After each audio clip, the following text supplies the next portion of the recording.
देवा माझे मन लागू तुझे चरणी, संसार व्यसनी पडो नेदी. नाम स्मरण घडो संत समागम, वाऊगाची भ्रम नको देवा. पायी तीर्थ यात्रा मुखी राम नाम, हाची माझा नेम सिद्धी नेई. आणि क मागणे नाही नाही देवा, एका जनार्दनी सेवा दृढ देई. समचरण सरोजम सांद्र नीलांबुधाभं, जघन निहित पाणी मंडणं मंडनानां. तरुण तुलसीमालां कंधरं कंचनेत्रं, सदय धवलहासं विठ्ठलं चिन्तयामि. गुरुर्ब्रह्मा गुरुर्विष्णु गुरुर्देवो महेश्वरः, गुरुः साक्षात् परब्रह्म, तस्मै श्री गुरवे नमः. प्रस्तुत नवरात्रीच्या निमित्ताने आयोजित असलेला एक दिवसीय कीर्तन महोत्सव. एकच दिवसाचा आहे ही या कारणाने की नवरात्रभर नवरात्रांमध्ये आपण जो काही जागर केलाय, आज खऱ्या अर्थाने आपल्याला काहीतरी मागण्याचा अधिकार आहे. म्हणून आज हा मागणीपर अभंग इथे प्रस्तुत कीर्तन रूपी सेवेकरता निवडलेला आहे. हा अभंग कोणाचा आहे तर अभंग शांत, श्रीमंत आणि संत, ज्यांना आपण शांती ब्रह्म म्हणतो, असे एकनाथ महाराजींचा अभंग आहे. असे संत बघा, असे संत जे श्रीमंतही आहेत, शांतही आहेत आणि संत आहेत. श्रीमंत किती आहेत? संत एकनाथ महाराज श्रीमंत किती आहेत? असाच एक बंगला होता. एकनाथ महाराजांचा वाडा किती मोठा होता बरं. एवढं श्रीमंत फक्त लौकिक अर्थानेच नाही, तर असं श्रीमंती होती की साक्षात त्रैलोक्याचा स्वामी त्यांच्या घरी दास बनत होता. इतके श्रीमंत, रिद्धी सिद्धी त्यांच्या साईच्या. एवढे श्रीमंत आपले संत एकनाथ महाराज. आणि शांत किती? तुमच्या माझ्यासारखे, है ना. एक वाक्य आपण बोललो की त्याच्या बरोबर किती वाक्य ऐकायला मिळतात? 10? कमी आहे, 100, है ना. आपल्याला कसं बनायचं माहिती आहे? Goat. We have to be a goat, not a ship. समजतंय का? है ना. हां, काय नाही समजलं, है ना. आपल्याला भेडचाल नाही करायची. मेंढ्या जाताना कधी पाहिल्यात का तुम्ही? कशा जातात? एका मागून एक जातातच, पण त्या कशा चालतात? खाली मान घालून चालतात. त्यांना माहीत असतं. आणि ते कोणाकडे बघतात? त्या मेंढ्यांच्या सगळ्या कळपामध्ये एक बकरी असते की नाही, बकरी वर बघून चालते आणि मेंढ्या तिच्या पावलांकडे. म्हणजे जर समजा त्या बकरीने ठरवलं आज मी यांना घेऊन खड्ड्यात पडणार, तर सगळ्या मेंढ्या एकामेकाच्या अंगावर पडतील. म्हणून अध्यात्मामध्ये सुद्धा थोडासा लॉजिकली विचार पण केला पाहिजे. कारण ज्यावेळी स्वामी विवेकानंदजी सांगतात की ज्यावेळी आपण अध्यात्मामध्ये, अर्थात अध्यात्म आहे ना फक्त बुद्धीचा तर्काचा विषय नाही, पण तरीसुद्धा आपल्याला जी विवेक बुद्धी दिलेली आहे ना, आपण जे काही वाचतो ते वाचताना त्याचं अंधानुकरण करणार नाही आणि समाजासाठी कुप्रथा निर्माण होणार नाही, याची काळजी आपण घेतली पाहिजे. म्हणून संत एकनाथ महाराज किती शांत होते. मी विषयाकडून भरकटणार नाही. भरकटली तर तुम्ही मला आणाल. की ज्यावेळी एक यवन जवळजवळ 108 वेळा एकनाथ महाराजांच्या अंगावर थुंकला. आणि थुंकला म्हणजे काय असंच नाही थुंकला, त्यावेळी कोविड वगैरे काहीच नव्हता, चिंता करूच नका. तो पान खाऊन थुंकला होता. आणि 108 वेळा मला गोदावरीचं स्नान घडतंय, याचं पुण्य आपल्याला मिळतंय, यासाठी त्या यवनाचे आभार मानत होते की तुझ्यामुळे मला 108 वेळा गोदावरीचं तीर्थाचं स्नान झालं. हां, त्यामुळे जर तुला अजून वाटत असेल ना, तर देवाची इच्छा असेल ना, तर आणखीन मला तीर्थाचं पुण्य मिळेल. त्यामुळे जर तुम्हाला आणखीन थुंकायचं असेल तर अजून थुंकू शकता. इतके शांत. एवढंच काय, मला एक सांगा, तुम्हाला मला माझं सोडा, तुम्हाला जर कोणी एक शिवी दिली तर तुम्ही त्याला म्हणाल मला अजून दे ना 4-5, बरोबर ना? बोलू ना आपण? बोलू? नाही बोलणार? हां, इतके शांत, आपल्यासारखेच है ना. म्हणजे एकनाथ महाराज एवढंच नाही तर त्याचं जे तोंड पोळलं होतं ना कात आणि चुन्याने, त्याला गुलकंद भरवत होते. एवढे शांत.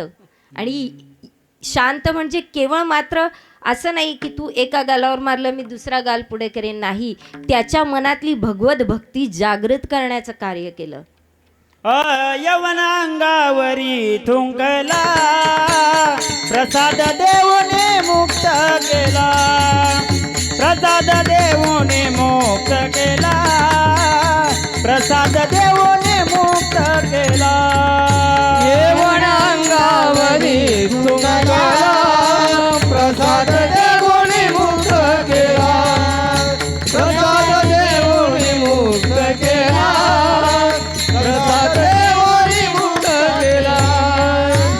यवन अंगावर थुंकला, यवन अंगावर थुंकला, यवन अंगावरी थुंकला, यवन अंगावरी थुंकला, यवन अंगावर थुंकला, यवन अंगावर थुंकला, यवन अंगावरी थुंकला, यवन अंगावरी थुंकला. प्रसाद देऊने मुक्त केला, प्रसाद देऊने मुक्त केला, प्रसाद देऊन मुक्त केला, प्रसाद देऊने मुक्त केला. यवन अंगावर थुंकला, यवन अंगावर थुंकला, यवन अंगावर थुंकला, यवन अंगावर थुंकला, यवन अंगावरी थुंकला, यवन अंगावरी थुंकला, यवन अंगावरी थुंकला, यवन अंगावर थुंकला. यवन अंगावरी थुंकला, प्रसाद देवोनी मुक्त केला. एवढे शांत. आपला स्वभाव काय, आमचे गुरु महाराजजी एकदा पूर्वी, आम्ही सुद्धा थोडेफार तुमच्यासारखेच होतो ना. कधीतरी जर कधी कॉलेजमध्ये जाताना किंवा कुठेही काही थोडंसं झालं ना, एकाने कोणीतरी एक ताना जरी कसला, अर्थात एक कोणीतरी टॉन्ट मारला की आपले 1000 टॉन्ट तयार असतात, बरोबर ना. मग एवढा असताना सुद्धा आमच्या गुरुदेवजींनी एक दिवस आहे ना 5-6 दिवस वार्ताच केली नव्हती. जेव्हा त्यांच्या शिष्यमंडळींचा काही स्वभाव त्यांना पटला नाही, त्यावेळी बराच वेळ झाला दर्शन मिळत नाही, काही नाही, म्हणून एकच फक्त विचारलं, महाराजजी क्या कोई गलती हो गई है हमसे. महाराजजी त्यावेळी एवढंच बोले, इंसान बनना है इंसान, बम नहीं बनना, जो काडी लगाते ही फट जाएंगे. आपल्याला मनुष्य बनायचं आहे. आपल्याला आपल्या वेदांमध्ये सांगितलंय मनुर्भव मनुर्भव, मनुष्य बनायचं आहे आपल्याला, बॉम्ब नाही बनायचं आपल्याला. की थोडंसं आपल्याला एक छोटीशी कोणीतरी लावली काडी की आपण हां ज्या ज्या मार हलवतात ते मला कळालं काय, मला सगळे इनर कनेक्शन्स बरोबर असतात, मला कळालं तुमच्या मनात काय. शेजारणीने माझी कुठे काय कंप्लेंट केली की मला ऐकायला लागतं. बघा बघा किती दुःख आहेत. माझं येणं जरा सार्थक झालेलं दिसतं इथे थोडंसं, है ना. तुम्हाला काय बोलायचं, मी गप्प बसते, तुम्ही सांगा तुमच्या समस्या काय आहेत त्या. सासूचं उणं धुणं काढायचं मी तयार आहे, मला सासू नाही, मला काहीच फरक पडत नाही. मी इथे कीर्तन करीन, मी जाईन, उद्या तुम्हाला राहायचं आहे बरं. असो एकनाथ महाराज इतके शांत होते.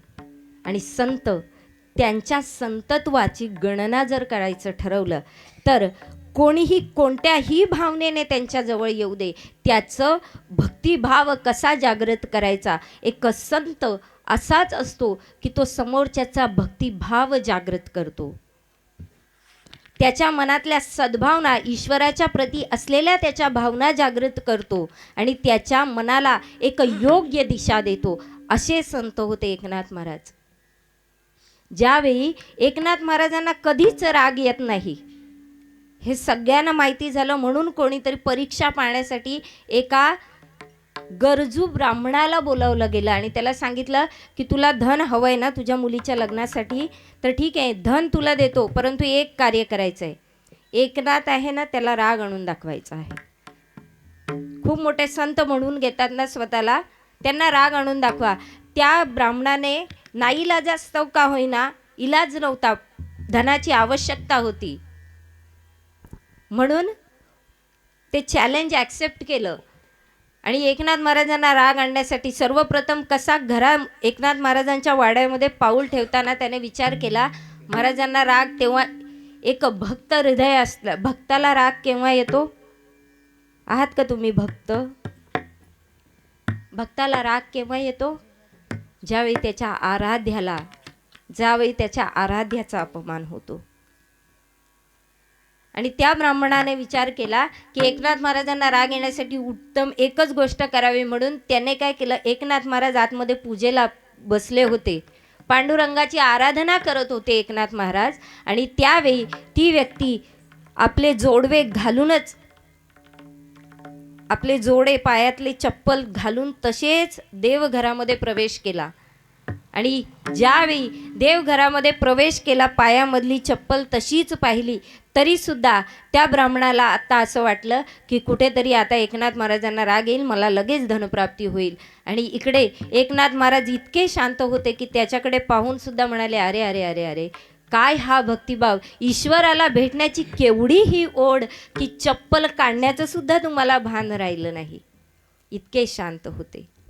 एवढंच काय, काही खूप प्रयत्न केले एकनाथ महाराजांना राग येत नाही आहे म्हटल्यानंतर, ज्यावेळी माता गिरिजा मातेला जेवण वाढण्यासाठी ज्यावेळी सांगितलं, माता जेवण वाढत होत्या, त्यावेळी गिरिजा आईंच्या पाठीवर जाऊन तो ब्राह्मण ज्यावेळी बसला आणि तरीसुद्धा शांत पद्धतीने एकनाथ महाराज म्हणाले, गिरिजा बाळ पडेल बरं, सांभाळ. माता गिरिजासुद्धा हसून म्हणाली, मला मुलं बाळ सांभाळण्याचा सराव आहे, तुम्ही काळजीच करू नका. इतके शांत होते. अर्थात शांत राहूनच सुद्धा त्याच्या समोरच्याच्या मनातला भक्तिभाव जागृत करणारे संत होते. हे संत आहेत. अशा एकनाथ महाराजांचा अभंग आज सेवेसाठी निवडलेला आहे. नवरात्रीच्या निमित्ताने सुरू असलेला हा 9 रात्रींचा जागर आणि उद्या दिवस आहे. थोडंसं नवरात्री वास्तविक काय आहे, इथे मी का आली, परंतु खरंच तुमच्या भागाचं वैभव आहे ते जपा. आज ताईंचा आवाज ज्यावेळी मी ऐकला, खरंच अशी कन्या ज्या मातेच्या उदरामध्ये येते ना, खरंच वास्तविक नवरात्री म्हणजे वास्तविक देवीचा अवतार काय आहे ना, हे त्यांचं स्वर बघून माझ्या लक्षात आलं. सज्जनो, या ताईंच्या निमित्तानेच मी आली. आणि त्या कोणत्या माध्यमातून आल्या, त्यांचा आणि माझा संपर्क हरिभक्तीपरायण कैलास महाराज निचिते, त्यांच्या माध्यमातूनच कदाचित मी इथे आलेली आहे. महाराजांची कीर्तनं आमच्या भागामध्ये खूप सारी होतात आणि पाहायला गेला ना तसा विरोधाभासच आहे, कारण महाराजांची कीर्तनं अत्यंत विनोदी, ते तुम्हाला हसवतील आणि मी रडवल्याशिवाय राहणार नाही रडवणार, नका टेन्शन घेऊ, काही रडवणार नाही मी तुम्हाला, कारण तुम्ही लय रडताय संसारामध्ये. पण संसारामध्ये रडणं आणि ईश्वराच्या भक्तीमध्ये जे अश्रू निघतात ते रडणं वेगळं आहे. संसारामधलं रडणं क्रंदन आहे आणि ईश्वराच्या भक्तीमध्ये रडणं म्हणजे वास्तविक भक्तीची पराकाष्ठा आहे. सज्जनो, आधी नवरात्री म्हणजे काय याचा थोडासा विचार करू आपण. नवरात्री म्हणजे काय आहे? 9 दिवस आपण लाटण्या घेतो आणि एकमेकांच्या, तुमच्याकडे काय घेतात? अच्छा, त्याला काय म्हणतात? दांडिया. तो दांडिया शब्द हिंदीतला आहे.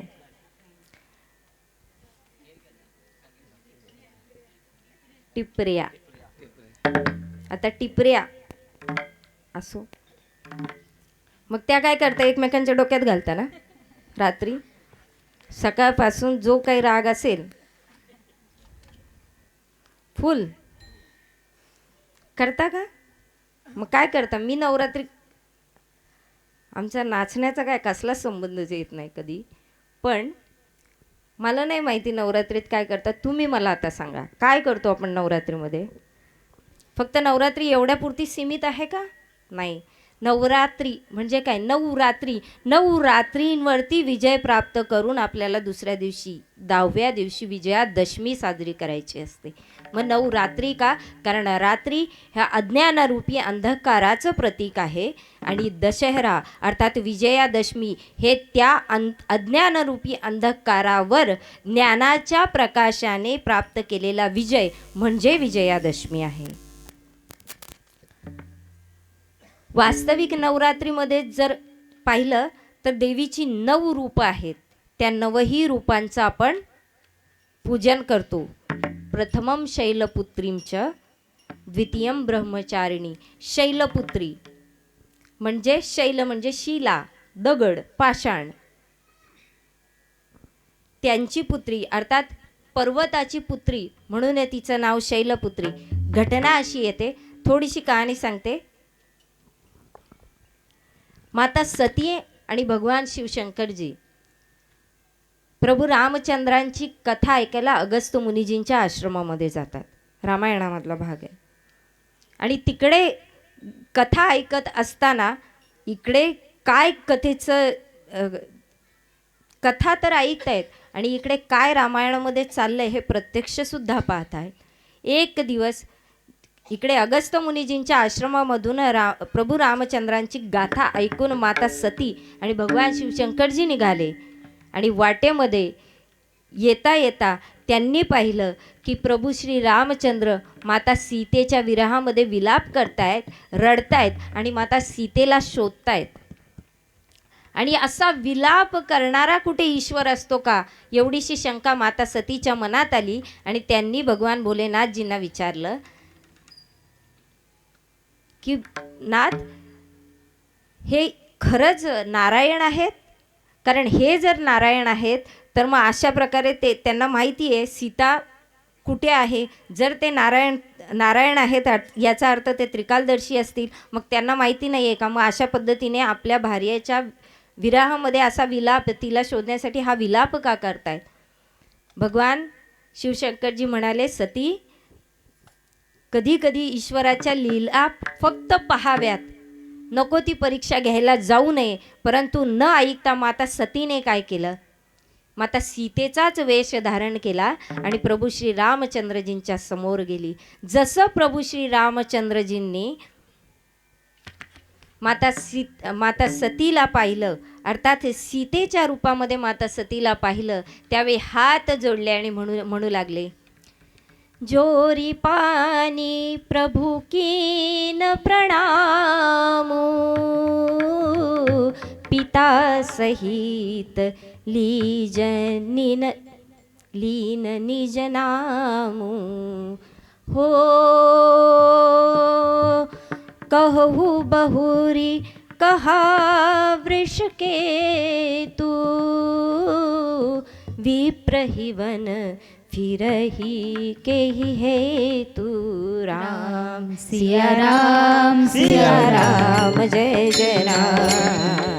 राम सिया राम सिया राम जय जय राम. राम सिया राम जय जय राम. जोरी पानी प्रभु कीन प्रणामो. प्रभूंनी दोन्ही हात जोडले आणि प्रणाम केला आणि म्हणू लागले, स्वतःचं नाव आपल्या पित्या समवेत स्वतःचं नाव घेतलं. हे माता, मी दशरथ पुत्र श्रीराम आहे आणि कहू बहुरी कहा वृष केतू, तुम्ही एकट्याच आलात, भगवान भोलेनाथ कुठे आहेत आणि तुम्ही एकट्याच या वनामध्ये काय करत आहात हे ज्यावेळी कळालं, अर्थात प्रभू श्रीरामजींनी आपल्याला ओळखलेलं आहे. माता सतीला स्वतःचीच ग्लानी झाली आणि पुनश्च कैलासामध्ये निघून गेली. इकडे भोलेनाथजींनी पुन्हा एकदा भोलेनाथजींनी प्रश्न केला की सती झाली परीक्षा घेऊन. त्यावेळी माता सती म्हणू लागली, प्रभू परीक्षा काय, मी तर त्यांचं दर्शन करायला गेली होती. भोलेनाथजी म्हणू लागले, ठीक आहे, परंतु सती तू सीतेचं रूप तर धारण नव्हतं केलंस ना. त्यावेळी माता सती खोटं बोलली, नाही प्रभू, मी त्यांना फक्त प्रणाम केला आणि त्यांनी विचारलं सुद्धा भोलेनाथजी कुठे आहेत. त्यावेळी तुम्ही कैलासामध्ये आहात आणि मी फक्त तुमचं दर्शन घ्यायला आली होती एवढंच सांगितलं. आता इकडे भोलेनाथजींशी मिथ्या वचन केलेलं आहे. भोलेनाथजींना ज्यावेळी लक्षात आलं की यांनी माता सीतेचं रूप धारण केलं, अर्थात माझ्याच मातेचं रूप धारण केलं माझ्या पत्नीने, भोलेनाथजी त्याच वेळी समाधीस्थ झाले, ध्यानमग्न झाले. भोलेनाथजींनी ध्यानामधून बाहेर येण्याचा विचारच केला नाही, ते आलेच नाहीत. आणि हे नित्य प्रतिदिन ह्याच गोष्टी चालू असल्या कारणाने एक दिवस स्वतःच्याच ग्लानीमध्ये येऊन माता सतीने प्रभू श्री रामचंद्रजींना प्रार्थना केली, हे नारायण, आता भोलेनाथजी असे अखंड ध्यानमध्येच राहणार, कारण त्यांना माहीत आहे माझ्याकडून जो घडलेला गुन्हा त्यांना ज्ञात झालेला आहे. म्हणून आता काय करावं, तर तुम्हीच दक्षापासून प्रदत्त असलेल्या या देहाला, या देहापासून प्रदत्त असलेली जी बुद्धी आहे ती संशयाने ग्रसित झाली होती. त्यामुळे आता एकतर हा जन्म किंवा हा देह तरी नष्ट व्हावा किंवा माझं भोलेनाथजींसोबत पुन्हा मिलाप व्हावा, यासाठी त्यांनी प्रार्थना केली. परंतु प्रभूंनी सांगितलं, ठीक आहे, वेळेनुसार तुम्ही नव शरीर प्राप्त कराल. नवीन त्या आदिशक्तीला सांगितलं की नवीन शरीर धारण कराल आणि त्यावेळी तुमचा मिलाप होईल. त्यावेळी खऱ्या अर्थाने तुम्ही भोलेनाथजींना पुनश्च पती स्वरूपामध्ये प्राप्त कराल.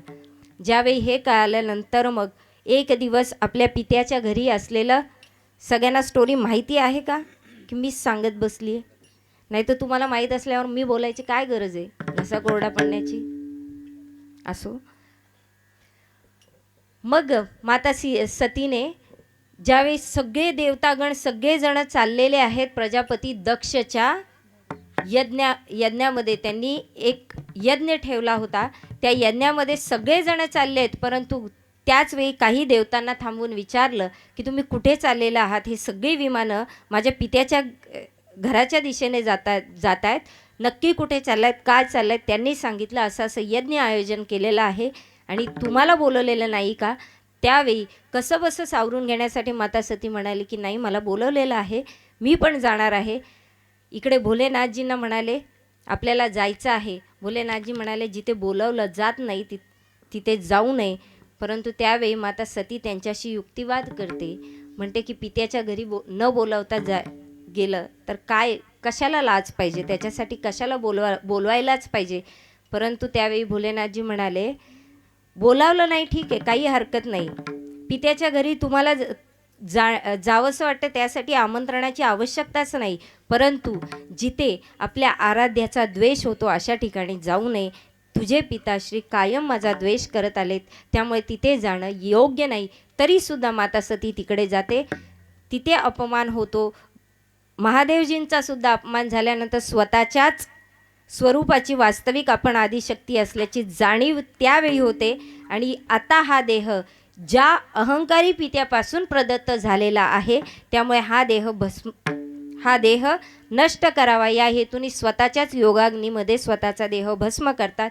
पुढे त्याचे भगवान शिवशंकर तो यज्ञसुद्धा भंग करतात आणि त्यानंतर सतीच्या देहाचे जे तुकडे भगवान विष्णूजींच्या सुदर्शनमुळे जे जे तुकडे ज्या ज्या ठिकाणी पडले तिथे तिथे शक्तिपीठ स्थापन झाले. त्यातले 3.5 शक्तिपीठं महाराष्ट्रात आहेत आणि उर्वरित शक्तिपीठं संपूर्ण भारतामध्ये आहेत. फार त्याच्याकडे डिटेलमध्ये जात नाही. आपण प्रथमतः शैलपुत्री म्हणतोय. तीच माता सती पुढच्या जन्मी पर्वतराज हिमालयजींच्या पोटी जन्म घेते, म्हणून तिला शैलपुत्री म्हणतात.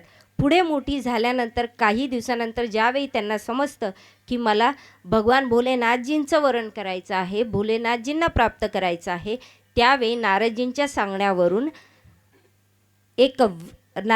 सांगण्यावरून भोलेनाथजींना प्रसन्न करण्यासाठी तप करतात, अर्थात ब्रह्माचं आचरण करतात. म्हणून द्वितीय ब्रह्मचारिणी ही दुसऱ्या दिवशी आपण ब्रह्मचारिणीची पूजा करतो.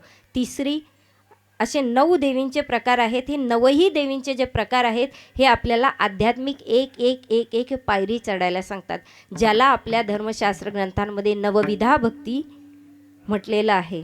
ती नवविधा भक्ती म्हणजे भक्तीचे 9 प्रकार नाही, भक्तीच्या 9 पायऱ्या आहेत. प्रत्येक दिवशी एक पायरी चढायची आहे.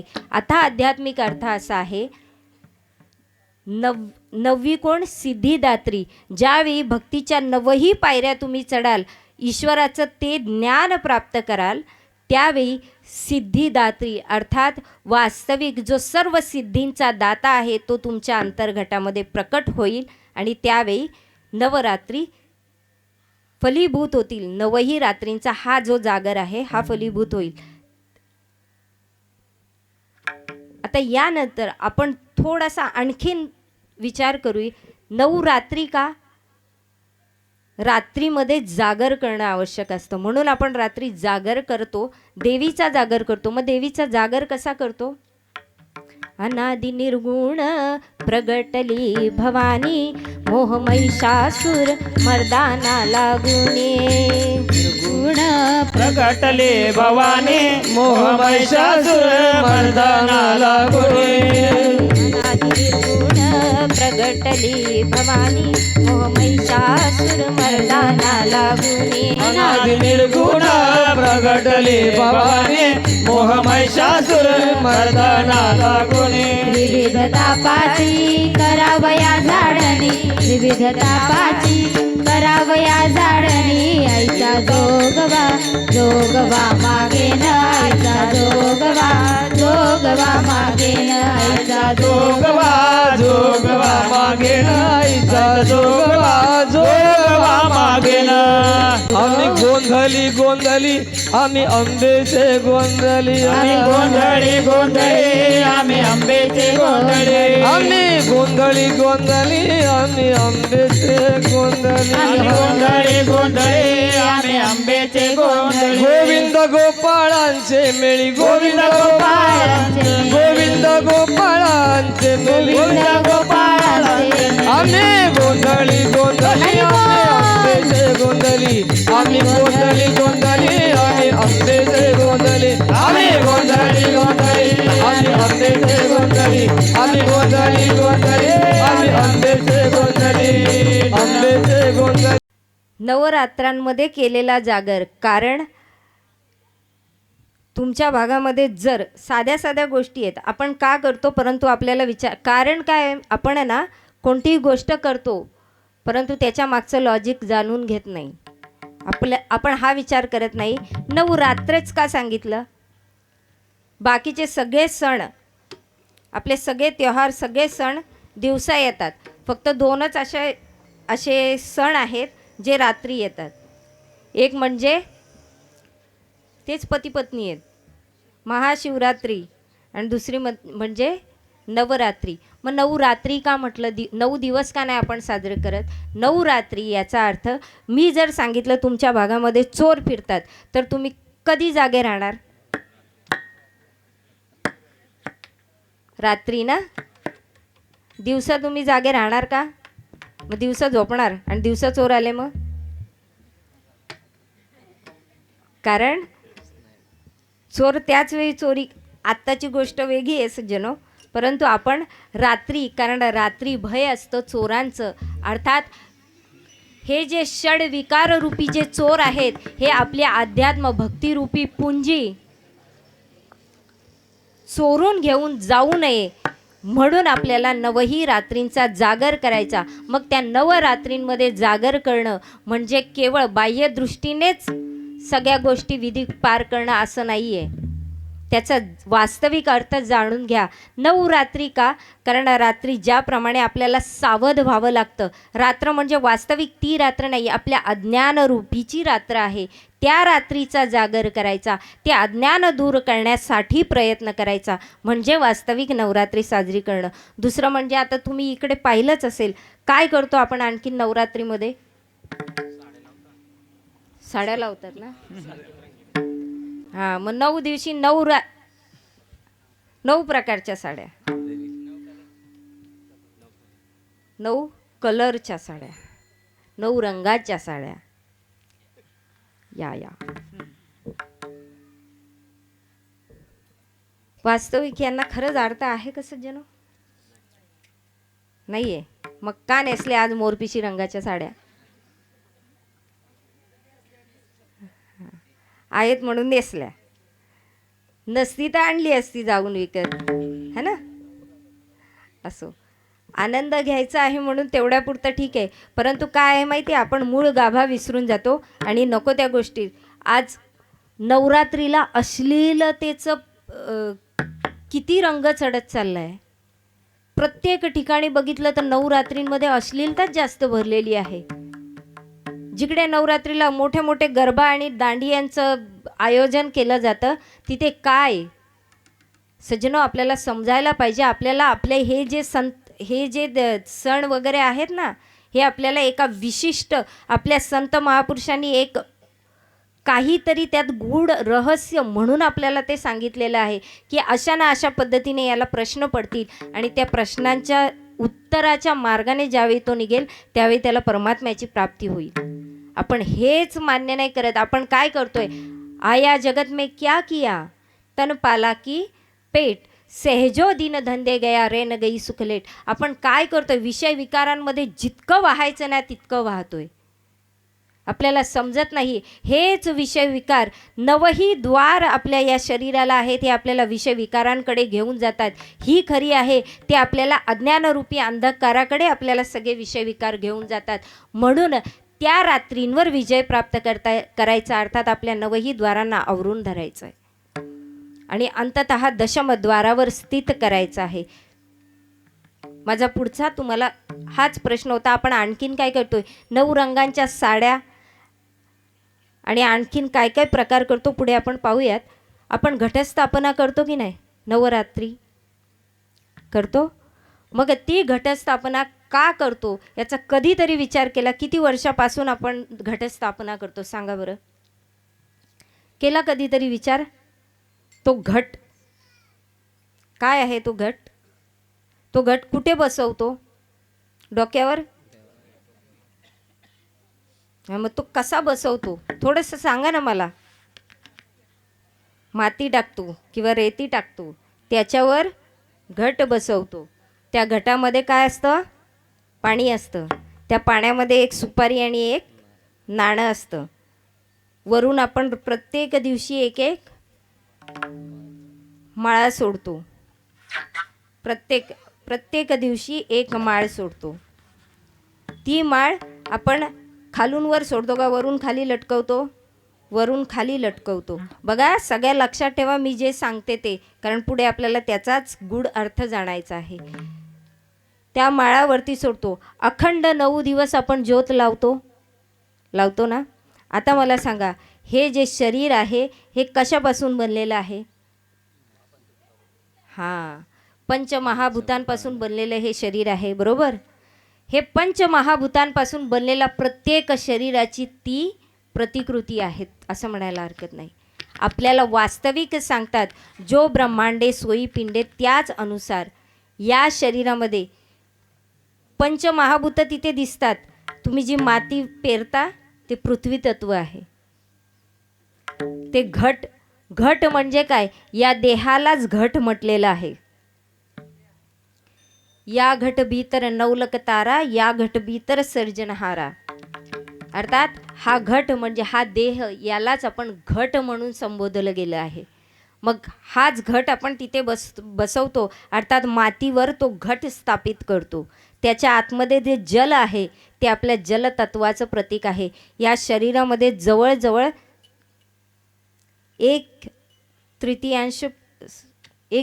3/4 पाणी या शरीरामध्ये सुद्धा आहे.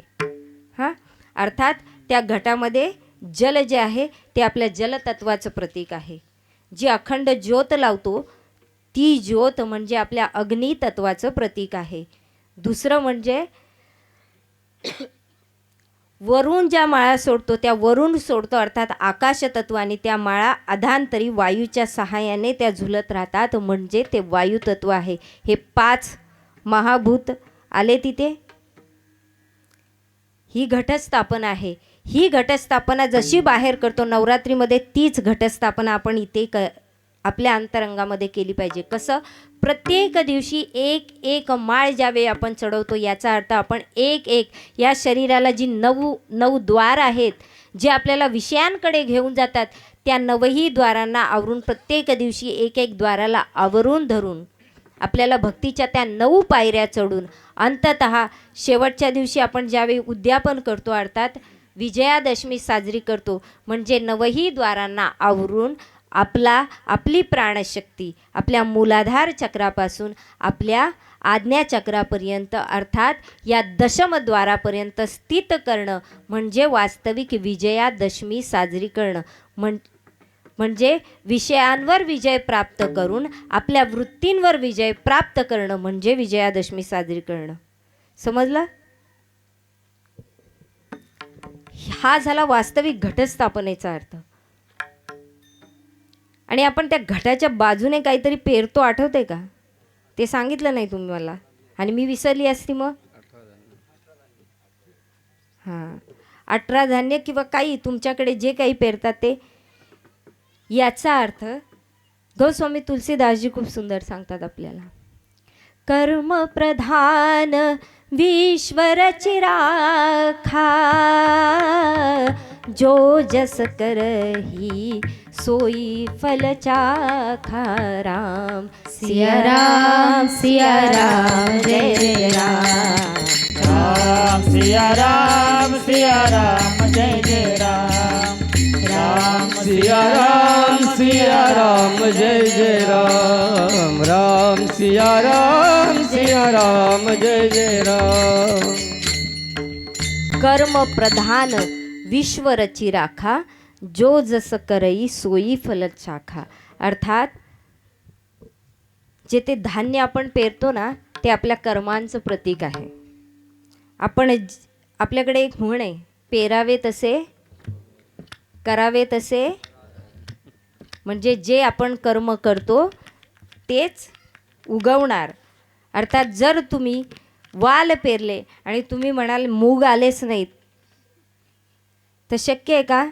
मग जर तुम्ही एखाद्याला शिव्या दिल्या आणि बोलेल त्याने मला मिठाई आणूनच दिली नाही, तर ते शक्य आहे का? नाही ना. मग जसे आपण कर्म करू, कारण हे भूतलावर मातीमध्ये ज्यावेळी हा घट वावरत असतो, त्यावेळी या भूतलावर आपण जे कर्म करतो त्या कर्मांची तशीच फलश्रुती आपल्याला मिळते. कारण हा जो देह आपल्याला मिळाला ना, हा कर्माच्या सिद्धांतावर प्रभूने आपल्याला दिलेला आहे. आणि हा देह देण्यासाठी सुद्धा ईश्वराने आपल्या कर्माची सांगड बांधलेली आहे. कुठे आपल्या कर्मांची कोणते पुण्यकर्म केले असतील, त्या पुण्यकर्मांमुळे आपल्याला हा देह मिळालेला आहे. हा देह या 9ही रात्रींमध्ये मनुष्यच ही क्रिया करतात. कोणते प्राणी किंवा कोणते इतर जीवात्मा हे असे सण साजरे करतात का? घटस्थापना करतात का? नाही करत. मग आपल्याला मनुष्यानेच का करायची? कारण मनुष्यालाच ती बुद्धी दिलेली आहे. म्हणतात मूलाधार चक्र जो आहे ना, तो जवळजवळ सर्व प्राणी मात्रांमध्ये असतो, परंतु सहस्रार चक्र आणि आज्ञाचक्र केवळ आणि केवळ हृदयाकाशपासून वरचे जे चक्र आहेत ते केवळ आणि केवळ मनुष्य या शरीरामध्ये विद्यमान आहेत. अर्थात हे फार गहन असं अध्यात्म आहे. ते जर मी तुम्हाला सांगत बसली तर प्रत्येक जणांच्या डुलक्या पडतील. तुम्हाला भूक लागली असेल तर लगेच सांगा, मी लगेच थांबेन, काही हरकत नाही. मग 12 वाजेपर्यंत चालेल ना? असं पाहिजे.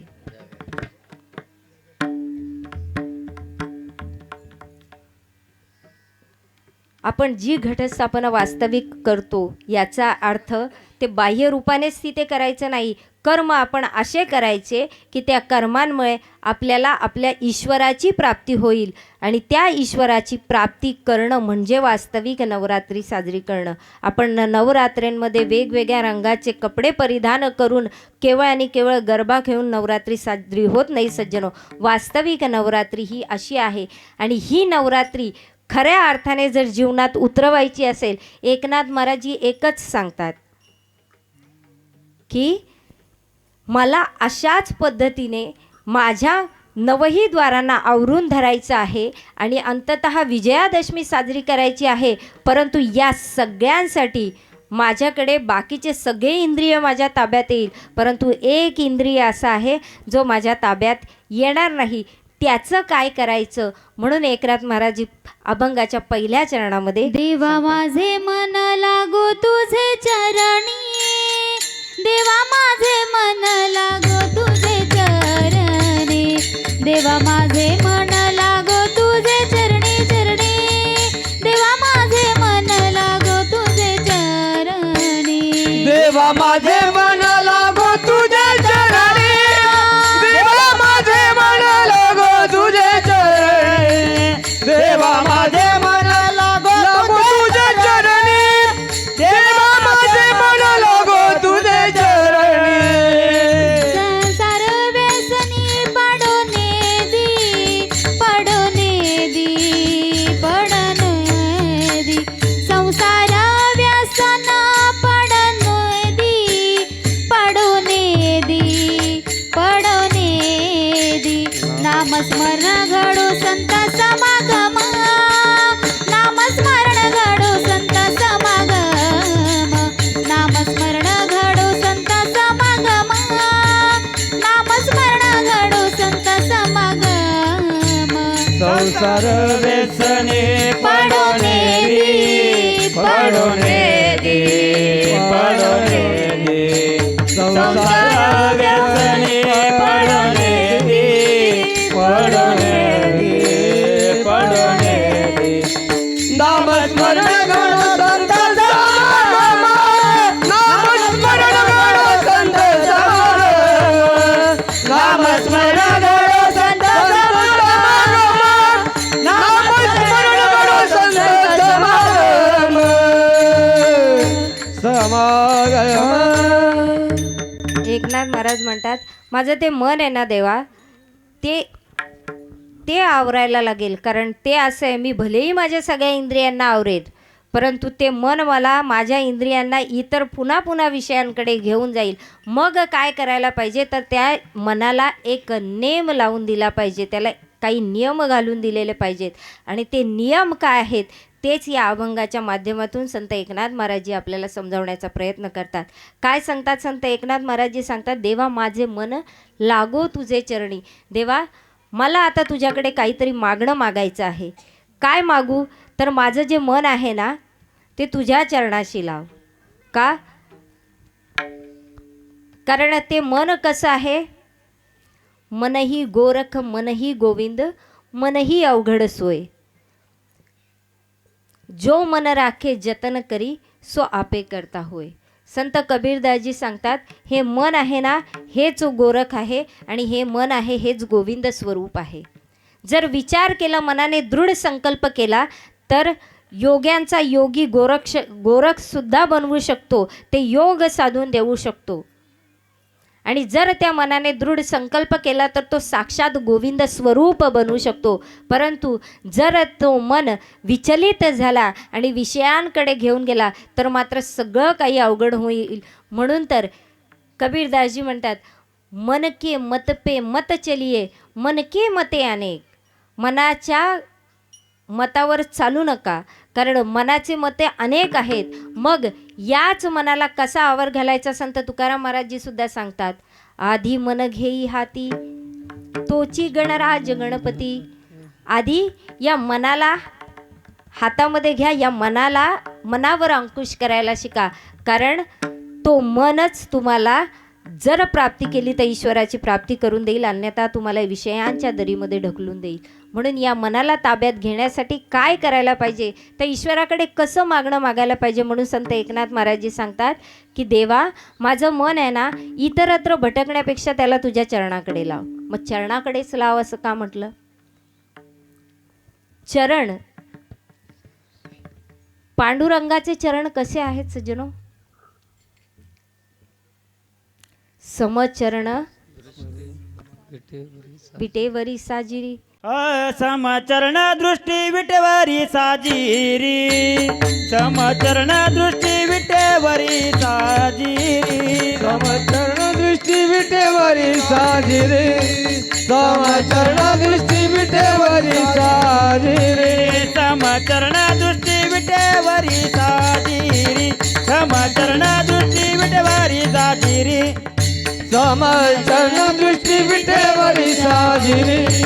समचरण दृष्टी विटेवरी साजिरे. तेथे माझे हरी वृत्ती राव. तेथे माझे हरी वृत्ती राव. वृत्ती राव. वृत्ती राव. आणि गण लगे माई कपदात. आणि गण लगे माई कपदात. ते माझे वृत्ती राव. ते माझे हरी वृत्ती राव. वृत्ती राव. वृत्ती राव. ते गण लगे माई नको देवा. आणि गण लगे माई पदार्थ. माई समचरण दृष्टी विटेवरी साजिरी. चरण, पांडुरंगा तुझे चरण असे आहेत ना की जे दोन्ही समान आहेत. आता पांडुरंगाचे चरण समान आहेत म्हणून इतर देवांच्या चरणी मन लागू नये असं आहे का? तर असं नाही आहे. चरण या शब्दाचा वास्तविक अर्थ आपण जाणला पाहिजे. चरणच का म्हटलं? देवा माझे मन लागो तुझ्या मनी असं का नाही म्हटलं एकनाथ महाराजांनी? कारण ईश्वर मनातीत आहे. ईश्वराला मन आहे का? तो तर मायेचं सोंग धरतो. त्याला जर असं वाटलं तर तो मायेचं सोंग धरूनच हे करतो, परंतु त्याला कोणत्याच गोष्टी, तो सगळ्यांच्या तीत आहे. त्याला कोणत्याच गोष्टी बाध्य करत नाही सज्जनो. मग माझं मन तुझ्या मनामध्ये लागू दे असं नाही म्हटलं सज्जनो. इथे म्हटलंय की माझं मन तुझ्या चरणी लागू दे. चरण अर्थात चरैवेतीचं द्योतक आहे ते. आणि रण म्हणजे हे जे संसारामध्ये आपण अध्यात्मासाठी, ईश्वराच्या प्राप्तीसाठी, संसारामधले रण अनेक आहेत. रण म्हणजे युद्ध. खेळतो ना आपण संसारामध्ये. तुम्ही रोज भांडून येता ना तुमच्या सासूशी? नाही येत? नाही? जाऊ दे आता काय करू.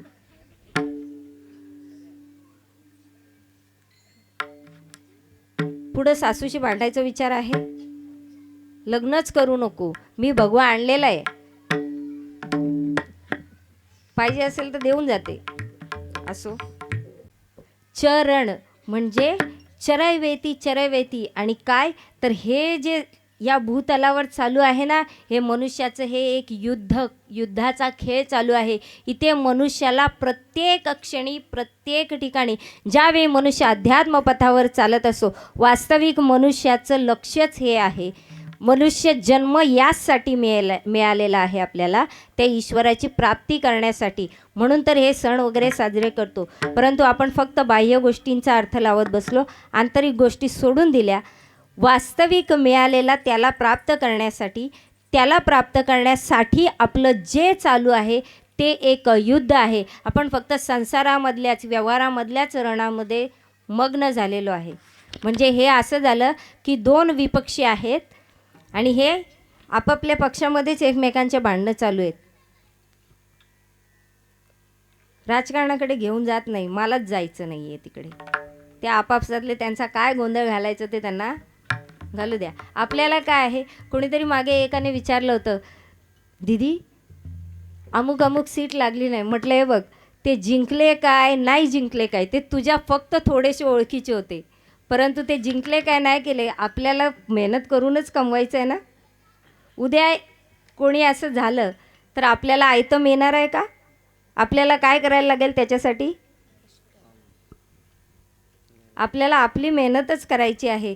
त्यामुळे आपण आहे ना, आपल्याला जे उपयुक्त आहे आणि आपल्याला जे जमणार आहे ना, ते करण्याचा मनुष्याने प्रयत्न करावा. मुळात मनुष्याने ना, व्यवहारामध्ये जगत असताना सुद्धा मनुष्याने काय केलं पाहिजे? आपल्या जुन्या काळामध्ये ना एक म्हण होती, अंथरूण पाहून. हां, आता लगेच जुन्या लोकांनी नवीन लोकांकडे बघू नका. त्यांची आत्ताची धारणा आहे, अंथरूण पाहून पाय पसरावे कशाला, त्यापेक्षा अंथरूणच मोठं करा ना. माझे पाय लांब आहेत, मी काय करू? परंतु त्यांचं पण योग्य आहे. नवीन काळ आहे, नवीन काळानुसार आपण आपले बदल केले पाहिजेत. पण व्यवहारामध्ये बदल होतात, अध्यात्मामध्ये कधीच बदल होत नाही. अध्यात्म आजही जसा आहे तसाच. ईश्वराला प्राप्त करण्याची जी विधी आहे ना, ती विधी अजूनही तशीच आहे, ती सनातन आहे. त्याला ती विधी कधीच बदलणार नाही. तुम्ही आज असं म्हटलं की आज एवढी डेव्हलपमेंट झाली, परंतु लावू शकतो का कोणी भगवान विष्णूला फोन? तुमच्याकडे आयफोन 15 प्रो आहे, मी 16 प्रो देते. माझ्या पांडुरंगाला एकदा कॉल लावून बघा बरं, लागेल का? त्याला कॉल लावण्यासाठी ती जी विधी आहे ना, तीच लागेल. पांडुरंगाच्या भेटीला जाण्यासाठी तुम्ही काहीही करा, परंतु जो आनंद वारीमध्ये चालत पांडुरंगाचं दर्शन घेण्यामध्ये आहे, तो आनंद इतरत्र आहे का? जाऊया पंढरीला भेटू विठू माऊलीला, जाऊया पंढरीला भेटू विठू माऊलीला, जाऊया पंढरीला भेटू विठू माऊलीला, जाऊया पंढरीला भेटू विठू माऊलीला, विठू माऊलीला विठू माऊलीला सावळ्या हरीला, विठू माऊलीला विठू माऊलीला सावळ्या हरीला, जाऊया पंढरीला भेटू विठू माऊलीला, जाऊया पंढरीला भेटू विठू माऊलीला, जाऊया पंढरीला भेटू विठू माऊलीला, जाऊया भेटूला भेटू विठू माऊलीला, विठू माऊलीला विठू माऊलीला सावळ्या हरीला, विठू माऊलीला विठू माऊलीला सावळ्या हरीला, जाऊया पंढरीला भेटू विठू माऊलीला, जाऊया पंढरीला भेटू विठू माऊलीला, जाऊया पंढरीला भेटू विठू माऊलीला. विठूचा गजर हरिनामाचा झेंडा रोविला, विठूचा गजर हरिनामाचा झेंडा रोहिला, वालवंटी चंद्रभागीच्या काठी डाव मांडिला, चंद्रभागेच्या काठी डाव मांडिला, हे हरीने डाव मांडिला, हरीने डाव मांडिला, प्रभूने डाव मांडिला, प्रभूने डाव मांडिला, या विठूचा गजर हरिनामाचा झेंडा रोविला, या विठूचा गजर हरिनामाचा झेंडा रोहिला, हे आटपट्या सुवर्णाच्या गोट्या डाव मांडिला, आटपटा सुवर्णाच्या गोट्या डाव मांडिला, हे आटपट्या सुवर्णाच्या गोट्या डाव मांडिला, आटपटा सुवर्णाच्या गोट्या डाव मांडिला, हे हरीने डाव मांडिला, हरीने डाव मांडिला, या कृष्णाने डाव मांडिला, या कृष्णाने डाव मांडिला, हे या विठूचा राधे. गजर हरिनामाचा झेंडा रोविला, या विठूचा गजर हरिनामाचा झेंडा रोविला, झेंडा रोविला, झेंडा रोविला.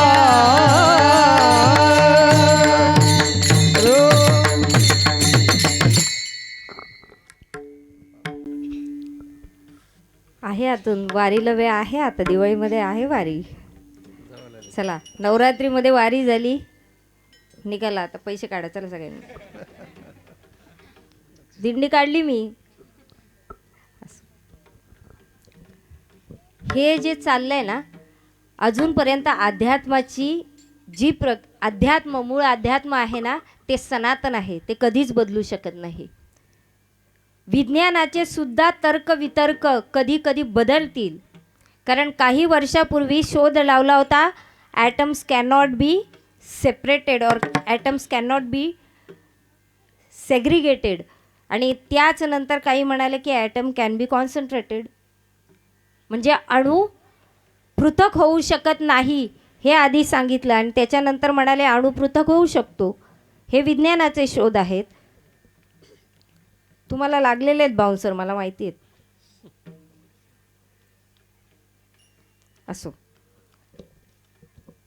हे जे रण आपलं चाललेलं आहे ना, हे संसारामध्ये आहे, तेच अध्यात्मामध्ये सुद्धा आपलं रण आहे. मग ते काय तर प्रभूंच्या मार्गावर ज्यावेळी चरैवेती या नामाचा अर्थात या मंत्राचा वापर करू. चरैवेती म्हणजे चालत राहा, ज्याला वेदांमध्ये सांगितले कलिशयानो भवती संजिहानस्तु द्वापरः उत्तिष्ठ त्रेता भवती कृतं संपद्यते चरंश्चरैवेती. अर्थात की कलिशयाने तो कली आहे जो झोपलेला आहे. कलियुगामध्ये सगळे निद्रिस्त होणार आहेत. फक्त ईश्वराचे भक्त जे सावध झालो हरीच्या आलो जागरणा हे जे म्हणतात ते खऱ्या अर्थाने स्वतः सतयुगमध्ये वास्तव्य करतात. द्वापार युगाचा मंत्र होता कलिशयानो भवती संजिहानस्तु द्वापरा. जे केवळ मात्र आळस देत आहेत, जांभई देत आहेत, ते द्वापारामध्ये जगत आहेत, द्वापार युगात जगत आहेत. उत्तिष्ठ त्रेता भवती अर्थात जे उठून बसलेले आहेत परंतु अजूनही कार्य करत नाहीत, ते त्रेतायुगमध्ये जगत आहेत. आणि कृतं संपद्यते चरंश्चरैवेती अर्थात जे उठून चालत आहेत, ईश्वराच्या मार्गावर चालत आहेत, ते स्वतः सतयुग बनलेले आहेत, सत्ययुग बनलेले आहेत. वास्तविक सत्ययुग तेच आहे. कारण या कृतयुगामध्ये, या कलियुगामध्ये जर सत्ययुग आणायचं असेल तर चरैवेती याच नामाचा अंगीकार केला पाहिजे. अर्थात या चरैवेती म्हणजे आपल्याला ईश्वराच्या मार्गाकडे आपले पावलं चालायचे आहेत, ईश्वराच्या मार्गाकडे ईश्वराला प्राप्त करण्याचा प्रयत्न करायचा आहे. आणि हे जे संसारामध्ये या मृत्यूलोकामध्ये हे जे रण चालू आहे, अर्थात जे काही संघर्ष ईश्वराच्या मार्गामध्ये येतात त्या संघर्षांचा सामना करायचा आहे, हे ते युद्ध आहे. म्हणून देवा माझे मन लागो तुझे चरणी, मला ते युद्धरथ राहू दे. कारण मला सत्ययुगामध्ये वास्तव्य करायचं आहे, मला सत्ययुग बनायचं आहे. म्हणून आपलं कर्म असलं पाहिजे. मग काय करायचं देवा, माझं मन फक्त तुझ्या चरणामध्येच लागून देऊ नकोस. तर ते चरणांमध्ये लावशील परंतु त्याची इच्छा जर त्याने पुन्हा विषय बघितले तर परत एकदा ते संसाराकडे वळेल. म्हणून पुढे म्हटलंय संसार व्यसनी पडो नेदी. देवा तुझ्या चरणाशी तर लाव परंतु संसारामध्ये त्यांना पडू देऊ नको. पुढे एकनाथ महाराजजी सांगतात की आता देवा एक काम कर. इकडे एकनाथ महाराजजी जे नियम सांगतात, नियमाचे प्रकार आहेत, काही एक शास्त्रीय आणि अशास्त्रीय. शास्त्रीय नियम जे आपल्या शास्त्रामध्ये आपल्या संत महापुरुषांनी मान्य केलेले विधिवत असे काही नियम आहेत. आणि काही अशास्त्रीय ज्याला कोणताच शास्त्राधार नाही असे काही व्रत वैकल्य जे आपण करतो, ज्याला खरंच अर्थ नाही. सज्जनो विचार करा, नवरात्रीमध्ये सुद्धा आपण काय काय करतो, किती व्रत आहेत. 16 सोमवार व्रत, काही शास्त्राधार नाही. संतोषी मातेचं व्रत, काही शास्त्राधार नाही. वास्तविक तुम्हाला सांगू, संतोषी माता देवी भागवतमध्ये संतोषी हा नावच कुठे अस्तित्वात नाही आहे. तुम्ही कोणती देवी घेऊन बसलात. आणि शुक्रवारी आंबट खायचं नाही, तिखट खायचं नाही, काय चाललं हे हां. आणि नवरात्रीमध्ये सगळ्यात मोठं जर मी एक गोष्ट बघितली ना, यांना खरंच काही शास्त्राधार अजिबातच नाही आहे. सज्जनो, या आपल्या मनाच्या धारणा आणि आपण परंपरा सुरू केलेल्या आहेत, नको त्या. त्याच्या मागचा वास्तविक भाव वेगळा असते. पूर्वी आत्ता नवरात्रीमध्ये बऱ्याच वेळा म्हटलं ना, पायांकडे बघा बरं, त्यांच्या पायात चप्पल नाही, बिना चपलीचं कुठेतरी चालणं म्हणजे नवरात्री म्हणून याने देवी प्रसन्न होणार आहे. वास्तविक जी घटस्थापना करायची होती ती घटस्थापना जर इथे केली ना तर खऱ्या अर्थाने नवरात्री होईल. परंतु आपण ते नाही, आपण अनवाणी पायाने चालणं म्हणजे नवरात्री. हे नवरात्रीचं व्रत आहे, हे नियम नाही आहेत सज्जनो. याला कोणताच शास्त्राधार नाही. कोणत्या शास्त्रामध्ये असं सांगितलं की नवरात्रीमध्ये चप्पल घातली नाही तर व्रत होतं? पी पाणी व्रत काय, जर दुसऱ्याने सांगितलं तरच पाणी प्यायचं. म्हणजे एखाद्या सासूने म्हणावं सुनेला मी सांगेल तेव्हाच पाणी पी. तिला जर सुनेचा काटा काढायचा असेल तर मग सुनेने ते व्रत करावं का? एखाद्या जावयाने विचार करावा सासऱ्याची. मी त्यांच्याकडे बघते, नवरात्री म्हणजे प्रत्येक वेळी त्यांच्यावरच विनोद करेन का? एखाद्या गडगंज संपत्तीवान सासऱ्याच्या जावयाने जो विचार केला आपल्या सासऱ्याला एखादं व्रत करायला लावावं आणि त्याने सांगितलं पी पाणी व्रत, मी सांगेल तेव्हाच पाणी प्यायचं, चालेल का? तो जावई मला नाही वाटत तुम्हाला आजीवन पाणी पिऊन देईल कधी. तो शेवटी पाणी पाजायला जरूर येईल. माझं व्रताचं उद्यापन म्हणून जावई येईल. असो, या नियमांना या व्रतांना काहीच शास्त्राधार नाही. असे व्रत करण्याचं काहीच गरज नाही. तुम्हाला देव जर पाहायचा असेल, देवाला प्राप्त करायचं असेल, ईश्वराला प्राप्त करायचं आहे तर भाव शुद्ध ठेवा. शुद्ध ज्याचा भाव झाला दूरी नाही देव त्याला. किंवा जर भावच नसेल ना तर ईश्वर प्राप्त होणं अशक्य आहे. तुम्ही कितीही काही करा. वदंतु शास्त्राणी यजंतु देवान कुर्वंतु कर्माणि भजंतु देवता आत्मेके बोधेन विना विमुक्ती न सिद्ध्यती ब्रह्मशतांतरेपी. आदिगुरु शंकराचार्यजी सांगतात, वदंतु शास्त्राणी, कितीही शास्त्र मुखोद्गत करा. एखादं येऊन कोणीही म्हणेन माझे 6 शास्त्र पाठ आहेत. काय? त्याला एकनाथ महाराजजी स्वतः सांगतात, कथनी पठनी करुनी काय वाचुनी रहणी वाया जाय. तू शास्त्र पाठ केलेस परंतु त्या शास्त्राचा उपयोग काय आहे का? काही उपयोग? भाव आधी शुद्ध केला पाहिजे. कारण म्हणून तर म्हटलं, भावे विण देव न कळे निसंदेह. त्यात कोणताच संदेह नाही. जर भाव शुद्ध असेल तरच ईश्वर सुद्धा विचार करेल. भाव कसा होता? गोपिकांचा खरा भाव होता. गोपिकांच्या हृदयामधून एकदा सुद्धा जर ईश्वर गेला असेल ना सज्जनो, ज्यावेळी या त्याच गोपिका आहेत ज्यावेळी भगवान श्रीकृष्णजींना फक्त नेऊन जाण्याची वार्ता ज्यावेळी अक्रूरजींनी केली ना, त्यावेळी त्या ढसाढसा रडणाऱ्या गवळणींनी यशोदा मातेचं सांत्वन गवळणी करतात की माता यशोदा गवळणींचं सांत्वन करते हे कळत नाही. हां, आणि वास्तविक जर प्रेम केलं असेल ना तर ते राधा राणीने केलं. खरा भाव एका भक्ताच्या हृदयामध्ये ईश्वर असणं आणि ईश्वराच्या हृदयामध्ये भक्त असणं, ही खरी भक्तीची परिसीमा आहे. ही भक्ती जीवनात उतरवायला शिका सज्जनो. कारण ती भक्ती जर जीवनात उतरवली नाही तर काहीच अर्थ नाही. म्हणून जे शास्त्राधार नियम आहेत त्यांचा अवलंब करा. वास्तविक नवरात्री साजरी करायची तर ती अशी करा, देवा माझे मन लागू तुझे चरणी. माझं मन देवा तुझ्या चरणावर लागू दे. संसारामध्ये नको. पुढचे काय? माझ्या या मनाला काहीतरी नियम घालून दे. नियम केवळ मनाला नाही, या देहाला सुद्धा घालून दे. काय? नामस्मरण घडो संत समागम वाऊगाची भ्रम दको देवा. देवा नामस्मरण माझ्याकडून तर होऊच दे. आणि काय? माझ्या या वाणीला नामस्मरण म्हटलंय सज्जनो. इथे नामरटन नाही म्हटलेलं आहे. नामस्मरण म्हणजे वास्तविक ते तुझं नाम आहे ना त्याचं स्मरण मला सतत राहू दे. सुमिरण ज्याला आपण म्हणतो. कबीरदासजी खूप सुंदर सांगतात, माला तो कर्मे फिरे जीव फिरे मुखमाही, मनवा तो दश दिश फिरे येतो सुमिरण नाही. तुमची माळा तुमच्या हातामध्ये फिरते, जीभ मुखामध्ये फिरते.